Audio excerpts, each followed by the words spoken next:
How do you feel since vein treatment?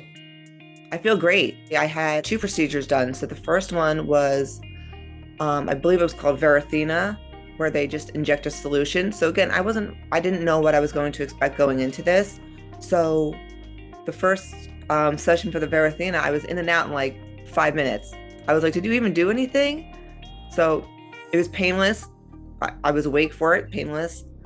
They just wrapped me up with the gauze and they just told me to keep the compression stocking on it for 2 days and start walking. So I got home and the next day I went to the gym and I walked on the treadmill. I just took it easy.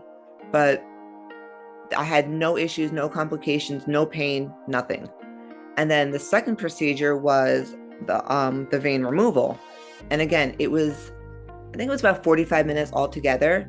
I was awake for it.